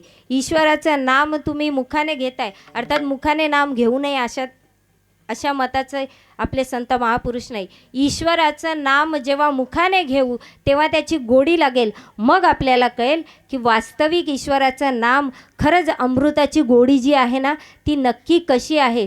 मग ते जे आदिनाम आहे ना ते प्रकट होण्यासाठी ज्यावेळी आपण उद्युक्त होऊ गुरुला शरण जाऊ आणि ते ज्ञान प्राप्त करून ते नाम गुरुच्या कडून ज्यावेळी ते नाम प्राप्त करू जे आपल्या श्वासाच्या माळेमध्ये चालू आहे ते नामस्मरण माझ्याकडून घडू दे आणि मला ते नामस्मरण घडल्यानंतर ज्यावेळी मुखाने घेईल आणि ते नामस्मरण करण्यासाठी आदिनाम ज्यावेळी मला कसा प्राप्त होईल तर मला जायला लागेल संतांच्या शरणी. म्हणून मला संतांचा समागमसुद्धा होऊ दे. म्हणून नामस्मरण घडो संत समागम. मला दुसऱ्या कोणत्याच भ्रमामध्ये देवा टाकूच नकोस, कारण ज्यावेळी वास्तविक तुला मी प्राप्त करेन त्यावेळी माझे सगळे भ्रम निघून जातील आणि वास्तविक तुझं ते नाम माझ्या श्वासामध्ये ज्यावेळी श्वासाच्या माळिकेमध्ये प्रकट होईल त्यावेळी मला वास्तविक तुझी भक्ती करता येईल. पुढे एकनाथ महाराजजी सांगतात की पायी तीर्थयात्रा मी माझ्या वाचेला अर्थात मुखाला तर सांगितलं, मी माझ्या मुखाला सांगितलं की त्याला नामस्मरण घडावं म्हणजे मुखाने अमृतविधी लावावी, अमृतरूपी नाम ग्रहण करावं, श्वासाच्या माळीमध्ये ते नाम सुमिरन होत राहावं आणि संतांचा समागम मला प्राप्त व्हावा. त्यानंतर मी काय करेन तर पायी तीर्थयात्रा ते ज्ञान ईश्वराची प्राप्ती झाल्यानंतर पायाने तीर्थयात्रा करून जनजनांपर्यंत त्या ईश्वराचा आनंद पोचवेल. यासाठी मला तीर्थयात्रा करायची आहे. मुखी रामनाम, मुखामध्ये तुझ्या नामाची चर्चा, तुझंच नाम व्हावं, तुझ्या नामाचं महिमागान मी करावं हा वरदान मला दे. आणि हा माझा नेम तू सिद्धीस ने. अभंगाचं 2 आणि 3 चरण. नामस्मरण घडो संत समागम, नामस्मरण घडो संत समागम, नामस्मरण घडो संत समागम, नामस्मरण घडो संत समागम, नामस्मरण घडो संत समागम, नामस्मरण घडो संत समागम, नामस्मरण घडो संत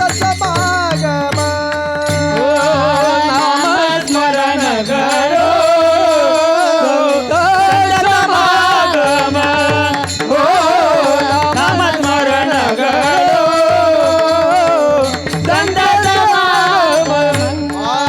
वाऊगाची भ्रम नको देवा, वाऊगाची भ्रम नको देवा, वाऊगाची भ्रम नको देवा, वाऊगाची भ्रम नको देवा, नामस्मरण घडो संत समागम, नामस्मरण घडो संत समागम, संत समागम. विठोबा रखुमाई, जय विठोबा रखुमाई, जय विठोबा रखुमाई, जय विठोबा रखुमाई, जय विठोबा रखुमाई, विठोबा रखुमाई, विठोबा रखुमाई, विठोबा रखुमाई, विठोबा रखुमाई,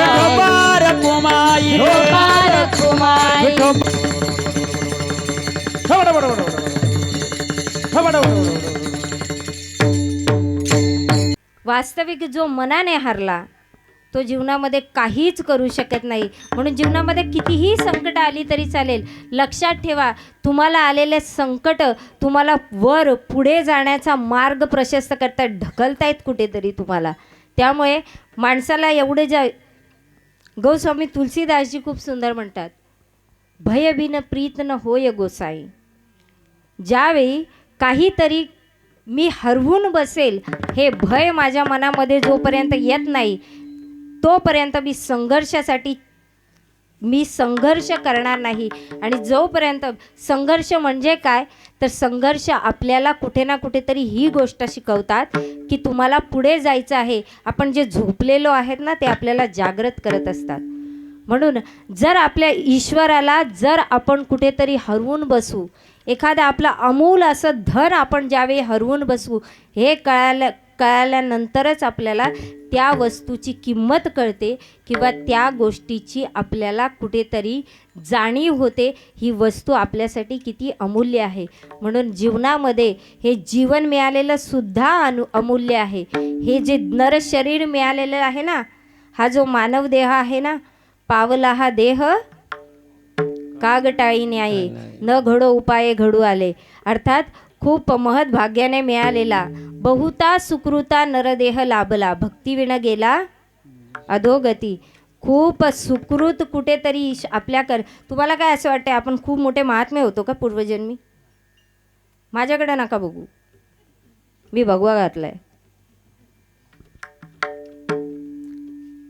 आपण मागच्या जन्मीच्या काही गोष्टी राहिल्या बोलता नाही, आपण किती सहज बोलतो ना. हे आजोबा आलेत, एखाद्या लहान पोराकडे बघून, आजोबाचे जर कर्म जर असे असतील, त्याला पुढची जन्म कोणता मिळेल हे तुम्हाला माहिती आहे का मला माहिती आहे. हां, गुण आपले वास्तविक जे आहेत ना, आपल्या जीन्समधून अर्थात जेनेटिकमुळे गुण अवतरित होतात. याचा अर्थ असा नाही की खरोखर एखादी व्यक्ती, परंतु एखादी पुण्यात्मा असेल ना, तिला जर त्याची भक्ती किंवा त्याला काहीतरी ईश्वराचं कार्य जर त्याचं बाकी असेल, त्याची ती भक्ती जर अपुरी राहिली, त्याचं ते योग जर अपुरं राहिलं, तर पुढचा जन्म त्यांच्या स्वेच्छेने पुन्हा मनुष्य जन्म मिळतो, अन्यथा मिळत नाही. हा जन्म एकदाच मिळतो. 184चा फेरा पूर्ण झाल्यानंतर मग मनुष्य जन्माचा वारा लागलाय फक्त.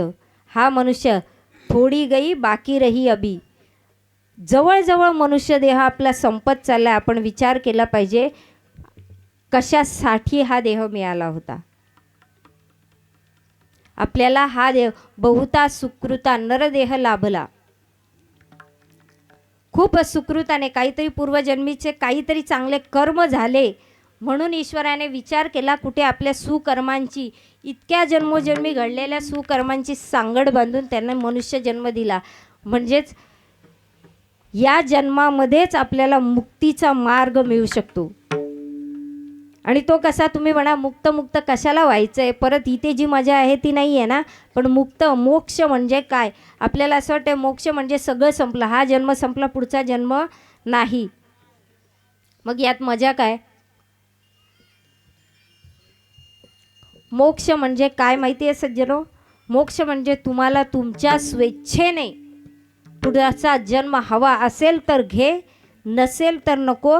तुला आवडत असेल तर वैकुंठाचा आस्वाद घे, नाही तर तुला हवं असेल इकडे जाऊन काहीतरी सेवा करायची असेल, माझ्या नामस्मरणाची गोडी जर तुला लागली असेल तर त्यासाठी म्हणजे टोटल फ्रीडम म्हणजे वास्तविक मोक्ष आहे सज्जनो. मग तो मोक्ष मला का नको असेल? तुम्ही म्हणाल या मनुष्य जाऊ दे आता गेलं आमचं, अर्ध गेलं जीवन आहे ना. अर्ध नाही, माझं अर्ध, तुमचं किती? मेरा हुआ अब, माझं तर आपलं किती जीवन गेलंय आत्तापर्यंत. परंतु आता आपल्याला वास्तविक काय करायचं आहे? देवे दिला देह भजनी गो. राम भजन को दिया कमल मुख, राम भजन को दिया रे. राम भजन को दिया कमल मुख, राम भजन को दिया. राम भजन को दिया कमल मुख, राम भजन को दिया रे. राम भजन को दिया कमल मुख, राम भजन को दिया. खाया पिया सुख से सोया, नहात जमाना खोया रे. राम भजन को दिया कमल मुख, राम भजन को दिया रे. राम भजन को दिया कमल मुख, राम भजन को दिया रे. राम भजन को दिया कमल मुख, राम भजन को दिया रे. दिया रे. नवरात्रीमध्ये थोडासा ना आपण थोडासा एक विचार करू. नवरात्रीमध्ये फार काही नाही करायचं आपल्याला. जी वास्तविक घटस्थापना जी केली जी वास्तविक घटस्थापना तिथे केली ना बाह्य दृष्टीने, ती आंतरिक घटस्थापना आता करा. कारण ती घटस्थापना ईश्वराने केलेली आहे, परंतु तुम्हाला एक त्या जलाच्या अर्थात त्या कलशामध्ये, त्या घटामध्ये आपण 1 रुपयाचं नाणं, 1 रुपयाचं नाही, तुम्ही 10ची नोट टाकता का? नाही, नोट खराब होईल ना. पक्के शाणे आहात तुम्ही. मग 100चा डॉलर नाही, आपण एक नाणं अर्थात जे लक्ष्मीचं किंवा देवीचं प्रतीक म्हणून आपण त्याच्यामध्ये नाणं टाकतो. आणि सुपारी हे गणपतीचं अर्थात देवतेचं प्रतीक आहे. याचा अर्थ काय होतो सज्जनो माहिती आहे? देवी देवता इंद्रलोकमधले नाही, स्वर्गलोकमधले नाही, वास्तविक देव ब्रह्म ईश्वर तो तुमच्या अंतर्गटामध्ये आहे. मग ती देवी भागवतमधली आदिशक्ती असू दे किंवा वास्तविक ते ब्रह्मरूप असे भगवान असू देत, ते आपल्या अंतर्गटामध्ये या देहामध्येच ईश्वराचं वास्तव्य आहे. त्या ईश्वराला जाणायचं आहे. तो ईश्वर कसा आहे तर आपल्याला गीतेमध्ये भगवान श्रीकृष्णाने सांगितलेलं आहे, ईश्वर सर्वभूतानां हृदयेषर्जुन तिष्ठती. ईश्वरा सगळ्या भूतांच्या हृदयामध्ये वास करतोय. किंवा ज्ञानम ज्ञेयम ज्ञानगम्यम हृदि सर्वस्य विष्टितम. सगळ्यांच्या अंतर्गटामध्ये मी आहे खरा, परंतु मी कसा आहे? ज्ञानाने जाणला जाण्यासारखाच आहे, जाणण्यायोग्य आहे. मला ज्ञानाने ओळखलं जाईल. अर्थात तुम्ही त्या तत्वस्वरूपाची ओळख करा, जी घटस्थापना बाह्य रूपाने तुम्ही करता. कुठेतरी प्रश्न केला पाहिजे, ही का करतो आपण घटस्थापना? प्रत्येक दिवशी आपण एक माळ सोडतो, 9ही इंद्रियांना आवरून धरतोय, अंततः विजयादशमी साजरी करतोय. अर्थात दशानन 10 वृत्तींच्या रावणाचा अर्थात जे आपले षडविकार आणि प्लस त्या 4 आपल्या वृत्ती यांचं हनन करून दशानन मारायचं आहे. म्हणून विजयादशमी साजरी करायची आहे, ज्याला दशहरा म्हणतो. किंवा 10व्या या दशमद्वारावर स्थित होणं. आपली प्राणशक्ती दशमद्वारावर स्थित, आणि ती प्राणशक्ती अशी तशी प्राप्त होत नाही, ती गुरुच्या सहाय्यानेच प्राप्त होते. ज्यावेळी गुरुचा हस्त मस्तकावर पडतो त्यावेळी हरिपाठातला पहिला अभंग साकार होतो. तो कोणता? देवाची ये द्वारी क्षणभरी तेणे मुक्ती चारी साधी येल्या. म्हणजे ते देवाचं द्वार म्हणजे कोणतं? या दशमद्वाराला देवाची ये द्वार पण म्हटलेलं आहे. आणि या द्वारावर उभं राहिल्यानंतर प्राणशक्ती ज्यावेळी या द्वारावर स्थित करतो त्यावेळी 4 प्रकारच्या मुक्ती, 4ही मुक्तीचे ते 4 पदार्थ आहेत ते आपल्याला प्राप्त होतात. ती खरी भक्ती जागृती किंवा ते खरं तत्वस्वरूपाचं ज्ञान आहे. ते गुरुच्या कृपेने जाणलं जाऊ शकतं आणि त्याचाच अवलंब आपण या घटस्थापनेमध्ये करतो. एकनाथ महाराजजी सांगतात की हे सगळं ज्ञान मला प्राप्त व्हावं, पण यासाठी लागणारं जे मन आहे ते त्या मनाला कसे माझ्या या शरीरातल्या प्रत्येक इंद्रियाला कसे नियम लावायचे, हे याचं मागणंसुद्धा ईश्वराकडे मागून झाल्यानंतर ईश्वरानेच विचार केला की नाथ बाबा तुम्हाला आणखीन काही मागायचं आहे का? त्यावेळी नाथ बाबा म्हणाले, मागणं मागायचं आहे, आणिक मागणे नाही देवा, एका जनार्दनी सेवा दृढ देई. देवा मला आता आणखीन काहीच मागायचं नाही आहे. अभंगाचं शेवटचं चरण. आणिक मागणे नाही देवा, आणिक मागणे नाही देवा, आणिक मागणे नाही देवा, आणिक मागणे नाही देवा. जनार्दनी सेवा दृढ देई, नामस्मरण घड संत समागम, अवघाची भ्रम नको देवा, देवा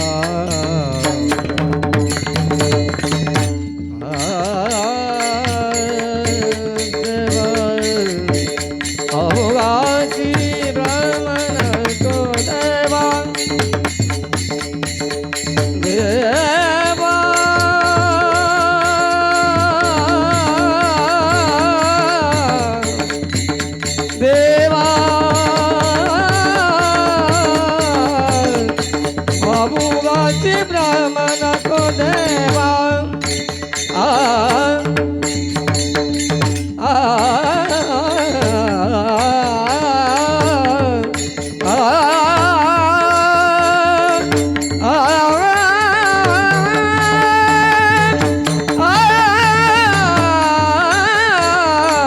वाऊगाची भ्रम नको देवा नको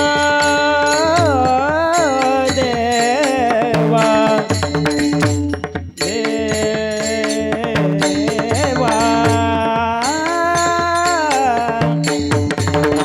देवा देवा देवा देवा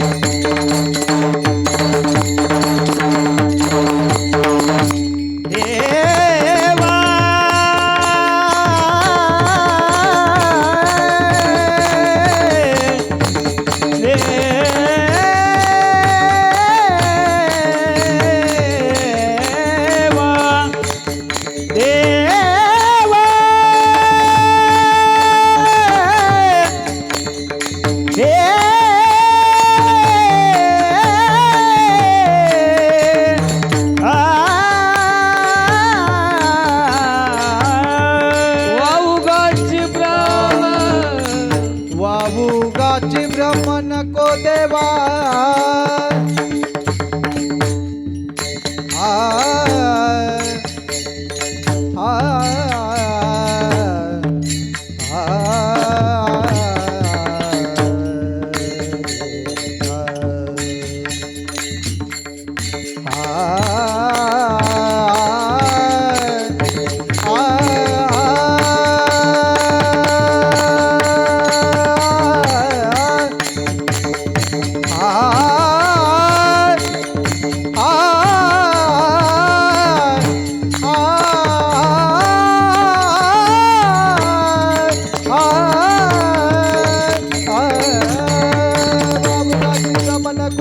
वाऊगाची भ्रम नको देवा वाऊगाची भ्रम नको देवा नामस्मरण करो संत समागम नामस्मरण करो संत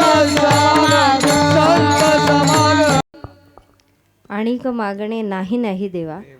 आता नाही नाही देवा, तुमच्या माझ्यासारख्यांना जर चुकून नाही होईल जर आचरण तसं केलं तर, जे आत्ता वास्तविक नवरात्री जशी घटस्थापना बाह्य दृष्टीने केली ती आंतरिक दृष्टीने केली तर कदाचित देव प्रसन्न होईल. नाही झाला तर माझा नंबर ताईंकडे नाही, मग मी तुम्हाला देवाचा पत्ता देईन. मी देवाची ओळख करून देऊ शकते, तुमची भेट घडवून देऊ शकेल, देईन. असो तुमच्या माझ्यासारख्यांना जर सांगितलं, देवाने विचारलं चुकून तुला आणखीन काय पाहिजे तर आपण काय मागू, तुम्हाला लईच कंटाळा आलाय, जाऊ दे. हां नाही नाही, अरे वा,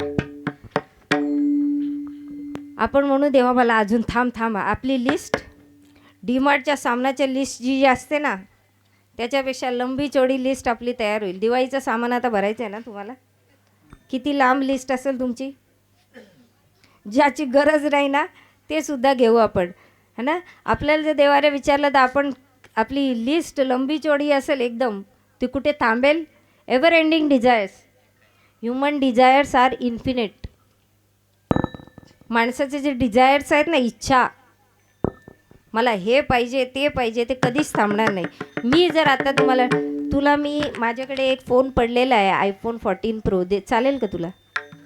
नाही मग 15 पाहिजे, नको. तुम्हाला काय पाहिजे, आपले आपले डिझायर्स, आपल्या इच्छा वासना कुठेच थांबणार नाही. आपल्या इच्छा थांबणारच नाही. आपल्याला जे पाहिजे ना, देव जर चुकून प्रसन्न झाला आणि तुम्ही आता नाही नाही बोलता, आणि जर देव प्रसन्न झाला, मी पहिले देवाला कॉल करून विचारेन, देवा सांग लिस्ट.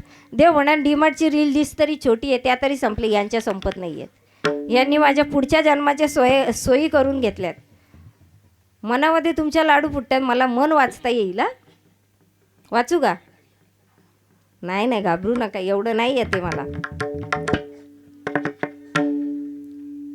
परंतु नाही नाही देवा, इथेच थांब, नको, मला जेवढं पाहिजे ना, मला माझ्या भक्तीसाठी जेवढं पूरक पाहिजे ना, तेवढंच मला दे. आता इथे मागणारे असे आहेत की ज्यांना माहीत आहे कुठे थांबायचं आणि केवढं मागायचं. नाहीतर आपल्यासारख्यांचं मागणं काय असेल, चुकून जर देव प्रसन्न झाला ना, तर आपण त्याच्याकडे भलतंच काहीतरी मागून मोकळे होऊ. उदाहरण एक असं खूप जुनं उदाहरण मी कधीतरी वडिलांच्या मुखातून ऐकलेलं. एकदा एक व्यक्ती रस्त्याने चालत असते, तहान लागलेली आहे, सगळं काही लागलेलं आहे, पण त्याला व्यसन होतं एक तंबाखूचं. बायकांनी बघू नका, तंबाखू म्हटल्यानंतर पुरुषांकडे बघायची गरज नसते. तुमच्याही मुंबई पुणे एक्सप्रेस रोज चालू असतात. ज्यांच्या चालू असतात त्या गप खाली मान घालून आता दात लपवत असतील, आणि ज्या रोज क्लोजअप लावतात त्या बरोबर आज आपल्या टूथपेस्टची ॲड करत असतील. म्हणजे आता जो कोणी ओठ मिटून हसतोय त्यांची मुंबई पुणे एक्सप्रेस डेलीची चालू असेल. असं त्या व्यक्तीने विचार केला, त्याला आली होती तंबाखूची तलप, आणि चुन्याची डबी तो घरी विसरला होता, आणि त्याला चुकून देव प्रसन्न झाला, काहीतरी मुखातून नाव आलं आणि एखादा देव प्रसन्न झाला.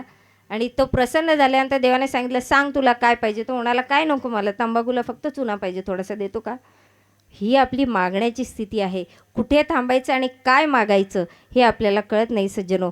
म्हणून ईश्वराकडे काय मागायचं आहे, कोणाकडे काय मागायचं आहे हे संतांना जास्त कळतं, आणि म्हणूनच त्या संतांनी सांगितलं, मला आणखीन काही नको. आणि इथे मागतायत कोणाकडे, तर मागणंसुद्धा कोणाकडे करावं. हा जो मागणीपर अभंग आहे ना, याचा थोडासा एवढाच विचार करू. मागणं कोणाकडे मागावं. मागण्याचे सुद्धा 3 प्रकारांमध्ये मोडतं. ज्याच्याकडे दातृत्व आहे परंतु सामर्थ्य नाही आहे, ज्याला देण्याची इच्छा आहे परंतु त्याच्याकडेच स्वतःकडे देण्यासाठी काहीच नाही आहे, तो काय देणार आहे. दुसरा प्रकार म्हणजे ज्याच्याकडे सामर्थ्य आहे परंतु त्याच्याकडे दातृत्व नाही. त्याच्याकडे भरपूर पैसा बँकेच्या अकाउंटमध्ये पडला आहे, पण 1000 रुपयेसुद्धा त्याला दुसऱ्याला काढून द्यावीशे वाटत नाही. म्हणजे दातृत्व नाही आहे, सामर्थ्य आहे. तिसरं म्हणजे त्याच्याकडे दातृत्वही आहे आणि सामर्थ्यही आहे, अशाच देवाकडे त्यांनी मागणं मागितलेलं आहे. आणि संतांचं मागणं कसं असतं, स्वार्थपुरीत मागणं नाही आहे. हे जे मागणं आहे ना, हे तुमच्या आमच्यासाठी मागणं मागितलेलं आहे, की देवा ज्यावेळी मी हे करेल, 3ऱ्या चरणामध्येच सांगितले, पायी तीर्थयात्रा मुखी रामनाम. कारण संतांना माहीत आहे आम्हाला सारं जग फॉलो करतं आहे, आम्हाला सगळेजण आमचं आचरण करतात, आमच्या जीवनशैलीकडे बघून त्यानुसार आचरण, त्यानुसार जीवन जगण्याचा काहीतरी धडा घेत असतात. म्हणून काय मागायला पाहिजे, म्हणून हे मागणं मागितलं. आता आपलं मागणं किती स्वार्थपुरीत असतं. थोडंसं हसवते कारण लय झोपा आल्या तुम्हाला, मला माहिती आहे. एकदा एका सुनेने काय केलं, तपश्चर्या केली भगवंताची. 16 सोमवाराचं व्रत केलेलं आणि 16 सोमवार तिचे झाले पूर्ण, आणि झाला भोलानाथ प्रकट झाले अक्षरशः. आणि समोर प्रकट झाल्यानंतर बोलले, बोल बालिके काय पाहिजे तुला. ती म्हणाली, देवा मला दे, पण त्याच्या आधी माझी एक अट आहे. नाही, मला तुझ्याकडे खूप काही मागायचं आहे. देव म्हणाला, प्रसन्न झालोय, 16 सोमवाराचं व्रत केलंय, मी तुला देणारच काहीतरी आहे ना. ठीक आहे, काय मागायचं ते माग, परंतु एक अट आहे. तू जसे 16 सोमवार करतायत तसेच 16 शुक्रवार तुझ्या सासूने केलेत. तू जितकं मागशील त्याच्या 3 पट तुझ्या सासूला मिळेल. हां बघा कसे चेहरे झाले. मला 1 पट आणि सासूला 3 पट. मग आता काय करायचं म्हणून मग तिने युक्ती लढवली. ठीक आहे देवा, मला काय देशील? मला आता ना एक सोन्याची गंठण दे. मग देव म्हणाला ठीक आहे तथास्तु. देव लगेच तिच्या गळ्यामध्ये एक सोन्याची 1 तोळ्याची गंठण. मला माहिती नाही, मला सोन्याचा भावही माहिती नाही, त्याचा माझा काही संबंधसुद्धा नाही. मला सोनं म्हणजे फक्त एवढंच कळतं, शयन. असो, तिला 1 तोळ्याची मिळाली. सासूच्या गळ्यामध्ये 3 तोळ्याची गंठण आली. तिने कपाळाला असाच हात मारला. आता पुढे काय झालं? ती म्हणाली ठीक आहे देवा, मला 1 बंगला दे. देव म्हणाला तथास्तु. सासूला 3 बंगले मिळाले. आता त्यानंतर ती म्हणाली अच्छा ठीक आहे. अजून आणखीन मागितलं, देवा आता मला एक काम कर, मला एवढं सगळं दिलं आहे ना, मला 1 करोडची लॉटरी मला 1 करोड रुपये हवेत, मला 1 करोडची लॉटरी लागू दे. देव म्हणाला ठीक आहे. तथास्तु. तिच्या बँक लगेच जीपेवर मेसेज आला, 1 crore credited in your accounts. हां, लगेच तिला 1 करोड मिळाले. सासूच्या अकाउंटला लगेच सासूला पण जीपेवरती मेसेज आला, 3 crore has been credited to your account. आता सासूला मिळाले 3 करोड. आता हिने युक्ती केली. हे म्हणाले देवा आता सगळं मिळालं. देव म्हणाला आणखीन काही देऊ का?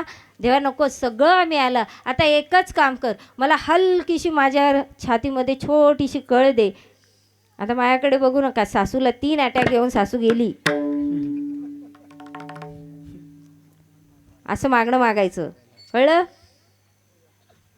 मला एक छोटी, सासूला 3 अटॅक आले, सासू गेली. हिला छोटीशी आली, हिला माइल्ड हार्ट अटॅक आला, सासूला 3 अटॅक येऊन सासू झाली. मग फायदा कोणाचा झाला आता? हिचा, सूनबाईचा. सासूचं ते पण माझंच झालं ना. सासू दुसरं कोणाला देईल? नणंद नव्हती तिला. असो, हे मागणं आपलं आहे, स्वार्थपुरित मागणं आहे. परंतु संतांचं मागणं असं नाही. संतांचं मागणं जगाच्या कल्याणासाठी आहे, तेच मागणं. आणि त्यामुळेच संतांना मिळालेला तो अधिकार आहे. कुठे थांबायचं हे विवेक त्यांचा जागृत झालेला असल्याकारणाने संत एकनाथ महाराज म्हणतात, मला आता अन्यत्र काहीच नको देवा, मला फक्त एका जनार्दनी सेवा दृढ देई. जर तुझी सेवा करता करता माझा भाव तुझ्या चरणांप्रती इतका दृढ व्हावा की ज्याप्रमाणे वास्तविक गवळणींचा आणि राधाराणीचा ज्याप्रमाणे झाला. अध्यात्माच्या मार्गावर लागा. ईश्वराच्या प्राप्तीसाठी हा देह मिळालेला आहे. या देहाचं पालन पोषण सगळं करा, परंतु अतिलाडसुद्धा या देहाचे करू नका की ईश्वराच्या मार्गापासूनच पृथक होईल. ईश्वराच्या मार्गावर पावलं ठेवा. तुम्ही 1 पाऊल ठेवा, 10 पावलं तो तुमच्यापर्यंत चालून यायला तयार आहे. हाच संदेश आहे. हीच प्रार्थना तुमच्या चरणी ठेवते आणि माझ्या वाणीला विराम देते. पुंडली कवरदार विठ्ठल ज्ञानदेव तुकाराम श्री पंढरीनाथ भगवान ज्ञानेश्वर माऊली, ज्ञानराज माऊली, तुझे विठ्ठल जय जय.